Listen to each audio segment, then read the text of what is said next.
السلام عليكم ورحمة الله وبركاته. كسو دوادا انت حنونسن إله عافية، انت مراد له مراد كذا غير إله السيو. ما انت تاريخ وحكو بيغان تهي سدحدي بشي لبي تونا دو الحجة كون أفر بقل أفرتن تدو كو بيغان لباتن كي بشيناد لابدا كون إي لباتن إيو لحدا وحرا ولا لبا قضب إنا وهدلو أم صدح قضب. قضب كواد وعن كهدلا يا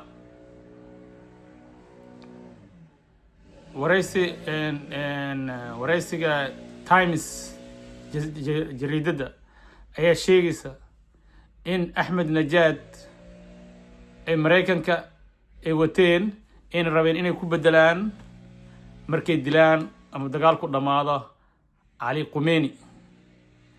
axmed najaadna wuu la socday. wararka waxay sii sheegeen intaas axmed najaad gurigiisa inay weerar ku soo qaadeen maxaa yeelay iiraan xabsi guri ay dhigtay markiisa dagaalka hore uu bilaawday markii ugu horreysay wayna ka shakiyeen saa daraaddeed xabsi guri u dhigeen. israa'iilna xabadda waxay ugu furtay oo duqeynta ugu waxaysay inay magaranaysaa laga soo daayo xabsi gurigaas. axmed najaadna kadibna waxaa sii dhacay axmed najaad inuu magaranaysaa kaga baxay. isla warkaas waxaa sii sheegaya in maraykanka iyo israa'iil ay wateen axmed najaadna uu la shaqaynayay kadib weerarkii gurigiis lagu weeraray. dhanka kale ayaa waxaa la sheegayaa in axmed najaad 2019 uu la hadlay Donald Trump uuna dhahay iiraan waxay rabtaa xiriir wanaagsan ee la yeelato madaxweynaha dowladda maraykanka khaasatan Donald Trump. si kastaba ha ahaatee dadka oo khubarada waxay la yaaban yihiin axmed najaad oo aad ugu adkaa mowqifkiisi ka dhan maraykanka iyo israa'iil mar walban magaranaysaa nuclearkiis barnaamijka nuclear aad u taageeri jiray. waxay u doorteen sababtay u doorteen timir laf baa ku jirto. waxaana kaloo looga shakiyay keligiis ma aho ee iiraan uga shakisay wasiiradiisa hore I think wasiirka arrimaha dibadda hore iyo khubaro asaga u dhadhow isla markiiba kuwii magaranaysa ayakan magaranaysa xabsiya la geliyay. saas israa'iil u soo weerartay. si kastaba ahaatee qorshaha uu Donald Trump watay wuxuu ahaa sidii Venezuela oo kale labada haweenimo inuu soo qabto ayuu rabay. si xaaskiis ayuu soo jiifo oo bajaamadooda iska wataan ama caawistooda ama dharkooda magaranaysa habeenka ugu jiifto ay waxay rabeen inay magaranaysa macallimiintan magaranaysa cali qumeeni iyo xukunka iiraan sidaas kale inay ku bedelaan rabeen. laakiin maxaa dhacay wada shaqayntii axmed najaad ugu jaray kadibna magaranaysaa barnaamijka Donald Trump u dhahe wuxuu rabay inuu san 2 maalin ama 3 maalin kusoo gabagabeeyo una meelaha magaranaysaa ka cambaareeyo kadibna dhaho magaranaysaa waa soo qaban waa dhammeyn. kaas waxaa qodobkii koowaad. qodobkii labaad waxaa jira is-afgarad u dhexeeyo Tehraan iyo Washington laakiin daaha gadaashiis maxaa ka jiro? daaha gadaashiis waxaa ka jiro nuclearka barnaamijka nuclearka iyo uraniumka ayaa ugu muhiimsan miiska saaray qodob kale laakiin labadaas ugu muhiimsan.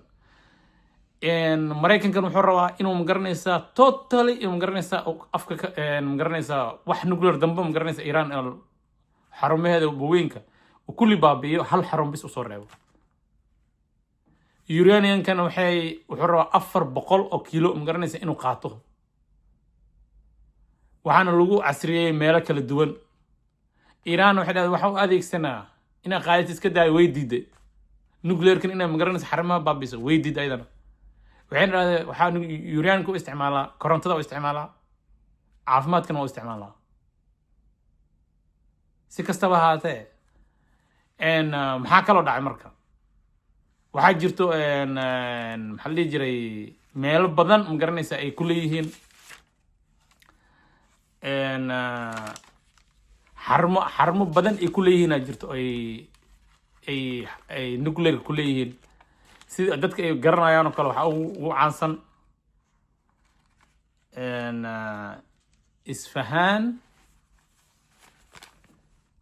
isfahan oo technology allahuma mustacaan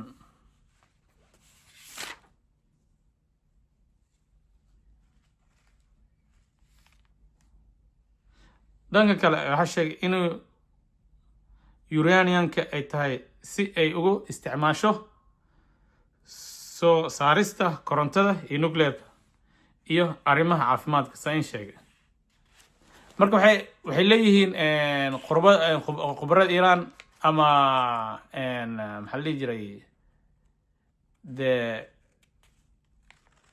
kuwa u xil saaran nuclearka hay-adda nuclearka antonymy something la dhaho u xil saaran ayaa sheegtay in iran ay 980 xarumo nuclear ay haysato uranium ay haysato oo kala meelo kala duwana lagu casriyey marka taasna waa jaajuus kale ayadana qodobada ugu weyn oo muranka dhaliyey maraykanka waxay doonayaan inay gebi ahaanba iran ka joojiyaan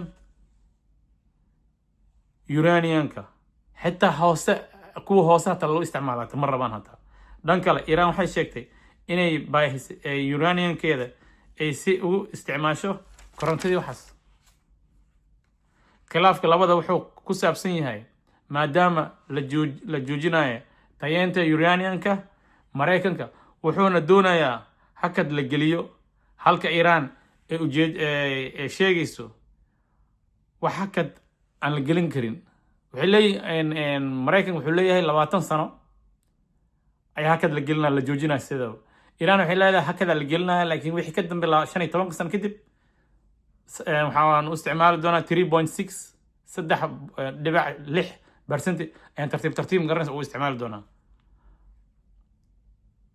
waxaas si ku saabsan keedka uraniumka ee Washington ay rabta inay soo uraniumka wuxuuna 60% magaranay 60% ayaa Tehran way diidan tahay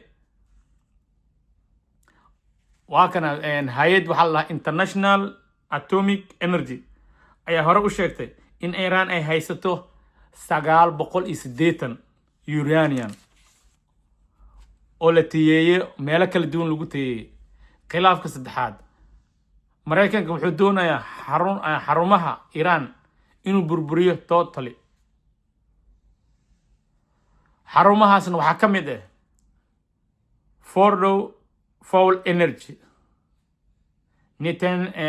Natanz Nuclear Facility Isfahan Nuclear Technology marka xarab walaal labadaas qodobka ugu dambeeya xarab inaan ku soo gabagabeeyo waxaa jiro ra'iisul wasaaraha Israel Benjamin Netanyahu iyo Donald Trump ayaa wada hadal la yeeshay ayna heshiis gaareen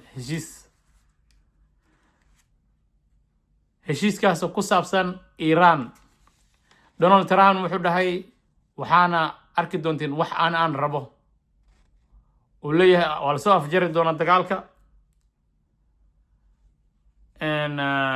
waan la soo afjari doona dagaalka laakiin dhanka kale Iran waxaa hadlay ra'iisul baarlamaanka Mohammed Baqir ayaa ku hanjabay wuxuu dhahay inta xabad joojinta ay socotay ciidamadeena way is abaabuleen hadda dagaal ugu soo qaadana diyaara u nahay leeyin u dhahay oo ku hanjabay ra'iisul baarlamaanka gudoomiyaha baarlamaanka ayaa ku hanjabay oo jawaab adag bixin doona dagaalka haddii Iran mar kale la soo weeraro warbaahinta Israel ayaa sheegtay in Trump iyo Netanyahu ay yeesheen xalay wada hadallo dheer oo muhiim ah balse faahfaahin lagama bixinin aqalka cad iyo xafiiskiisa Netanyahu wax bayaan rasmi ah kama soo saarin Trump wuxuu saameyn doonaa waxa aan doonaya. waxaa sidoo kale uu sheegay dagaalka si Iran si degdeg ah oo loo soo afjari doono, in Iran ay aad u rabto heshiis, balse Mareykanka uu weli suurtagal u arko weeraro military. Trump wuxuu carabka ku adkeeyey muhiimadda dib loo furayo Hormuz, uuna dhahay waxaa jiro